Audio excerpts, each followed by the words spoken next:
The Arizona Coyotes could be looking for a new home sooner than expected. The city of Glendale informed the team that it intends to lock the Coyotes out of Gila River Arena by December 20th. If all outstanding debts to the city and the management company for the arena are not paid, Glendale city manager Kevin Phelps sent a letter to the Yotes on Wednesday informing the team they owe $1.3 million, including $250,000 to the city. The Coyotes said in a statement Wednesday night, "We've already launched an investigation to determine how this could have happened. And the initial indications are that it appears to be the result of an unfortunate human error." Oh, no. I had a guy write me today. He says, come on, man. I work in collections. This guy from a bank wrote me. You don't get to a point where you're being locked out of the building without multiple chances to rectify the situation. Smells of a cover-up / damage control big time. He says, I look forward to your thoughts on the show today. When these guys bought the team, I said, this is a grease fire. This is hell in the handbasket. You think they've had tough times in Arizona before. This is going to be worse than ever. This is exactly what happened. And I had Coyotes fans writing me going, no, Rod, you don't understand. You're just a talk show host up there in the Great White North. You don't know anything. This owner, he owns a bunch of casinos in the valley. He's got more money than God. He's fine. I don't care whether you do or you don't. Pay your damn bills. Operate with class and tact. How bad does this look? So you got billions of dollars. Great. You're not paying your bills and the money that's owed. It's a joke. So when they say, oh, they're not leaving the valley, they got all kinds of money. Darren, we only got 60 seconds, but I'm just not surprised. But people are telling me that I don't know what I'm talking about. So I just say, okay, I don't. And in a year or two, when I'm proven that I'm right, I hope you come back and realize what I was saying at the time. Your take on the Coyotes being locked out of their barn. It's a mess. And doesn't matter how much money you have. You know, you want to do what's responsible, manage your debt load, do what's right for the business. And if they're overspending, it's not necessarily a bad thing. But you're right. Where you hit the head on, the nail on the head was where this isn't the first time, line of communication. It's like, oh my gosh, what? You have conversations, you discuss different options, you look at ways out of it, you understand, okay, why are we in this position? Well, we were doing A, B, C, and D, and these things didn't happen that we thought would happen. Our revenues didn't grow, so you're usually, trying to work together to find a solution. This doesn't look like anybody's trying to work together, or one side's tried and the other side refuses. So it's ugly, it's bad, and it's not going anywhere good anytime soon. No, that group in Arizona seems shady to me from the jump, and this is just further proof. But again, I don't know what I'm talking about. I'm always habitually astounded by the interest people show in the Arizona Coyotes situation. I'm just stunned because people in Arizona don't care as much as the people in Canada do. And I think it's only because it's a National Hockey League franchise where we take hockey very seriously. Yeah.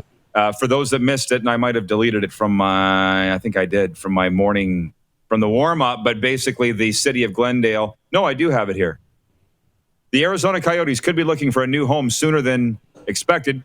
The city of Glendale informed the team that it intends to lock the Coyotes out of Gila River Arena by December 20th if all outstanding debts to the city and the management company for the arena are not paid. I swear to God, I thought it was a couple of $1,000s at first, Moose. I read a little further. $1.3 million in back taxes owed to the city by the Arizona Coyotes. And the Coyotes sending out a statement Wednesday night. Here's the statement. We have already launched an investigation to determine how this could have happened. And the initial indications are that it appears to be the result of an unfortunate human error. Like, for instance, we moved and the city of Glendale didn't get our new address. So, our bad. Checks in the mail. Like, yeah, there's human error. I didn't pay the taxes. Are you a Steve Martin fan? Yeah. He has a legendary stand-up comedy routine where he goes, I'm going to tell you how you could be a millionaire and never pay taxes. Say it again. I'm going to tell you how you can be a millionaire and never pay taxes. You want to know how, Darren? First, Yes. get $1 million. First, get $1 million. And then when the tax person comes to your door and says, you owe us taxes on that $1 million you have, you know what you say? I forgot. So clearly the Arizona Coyotes have been watching too much Steve Martin. We forgot. I'm sorry. We sent it to the wrong way. The delivery guy got lost sending your check to the city of Glendale. Listen, it's going to show up anytime. Don't worry, guys. What'd you have to go to the media for? What'd you have to go to? Come on. Don't worry. It's on the way. I think the thing that bothers me the most about all of it is how stupid do you think people are? And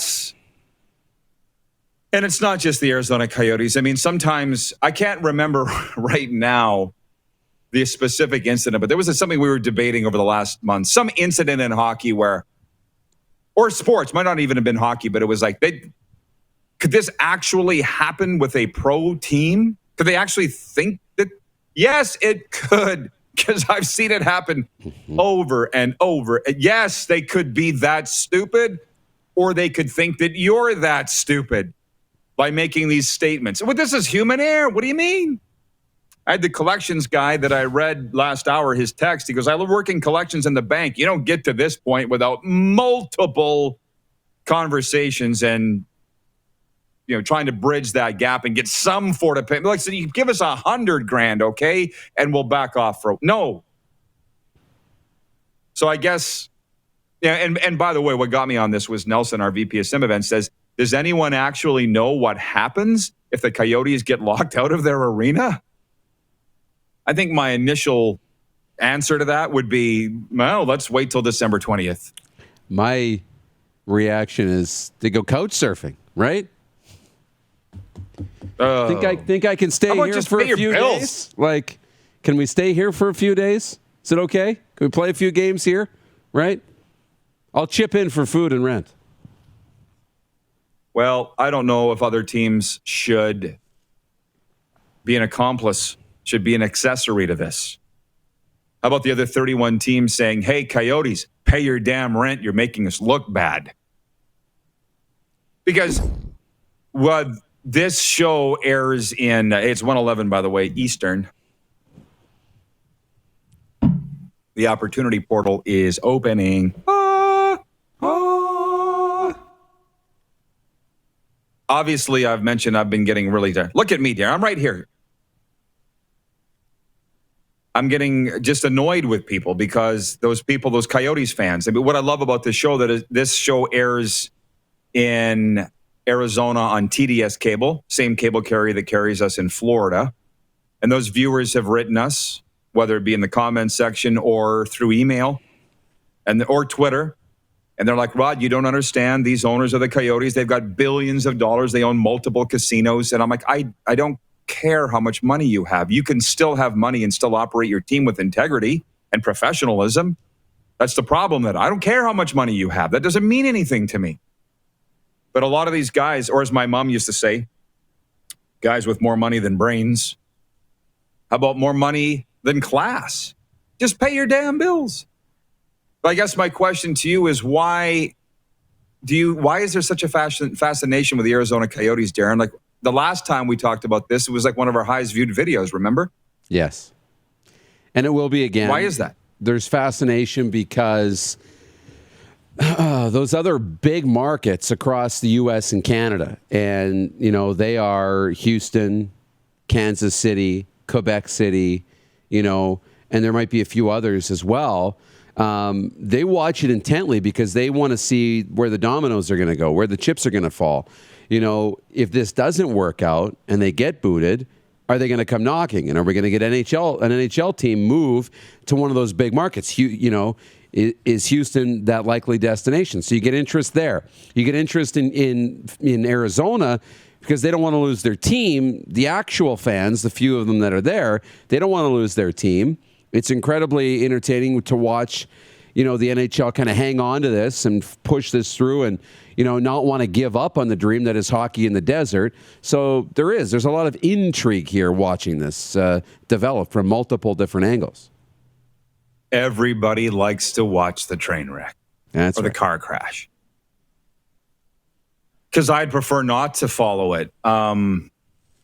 Great comment here from Robin, watching in the Gateway to the North. He says, if you want to know what happens when you get locked out of your building, ask the Newfoundland Growlers of the ECHL. I got a buddy in St. John, Newfoundland, who we talked back and forth with, and he said it is ugly. They literally have nowhere to play, right? They have nowhere to play. Yeah. They're not getting in their rink. And now I think overall, I think people just watch this show for entertainment, because it very seems to me like they're not listening to what I say, right? It's pretty clear. But I've been around these owners of all leagues for a long time. And I swear this is how a lot of them think. Not all of them, but a lot of them think, oh, they're not going to lock us out of the... It's just a scare tactic. It's just a letter. So they went to the media. That happens all the time in these situations. We're an NHL team. They're not going to actually lock us out of the rink. They need us.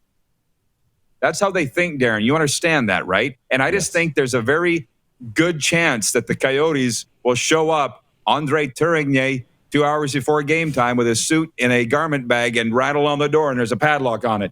I could very easily see that happening. I really could. Yeah.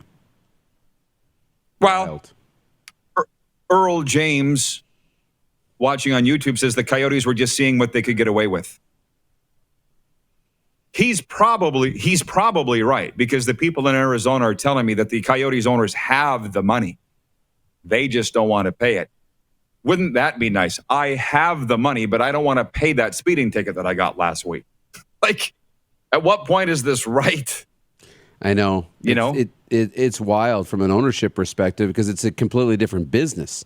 So just because the owners have the money doesn't mean the business, they want to keep putting the money into the business, right? That is the hockey team. So if the hockey team's losing money, then the hockey team can't pay their bills. They kind of operate these businesses separately from themselves. So there's a little bit of, well, if you own the team, you should be responsible for making sure it's got enough money to continue to operate. But on the other hand, it's like, look, we're losing all this money. We can't pay all of our bills. We need some support from the community. But they clearly aren't getting along, or it wouldn't be at this stage if they got along. Hey, everybody. Thanks for watching the RP Show on YouTube. And don't forget, we're live daily on YouTube from noon to 2 Eastern. If you like what you see, hit subscribe. And if you like the program, check around for other segments of The Rod Pedersen Show here on YouTube.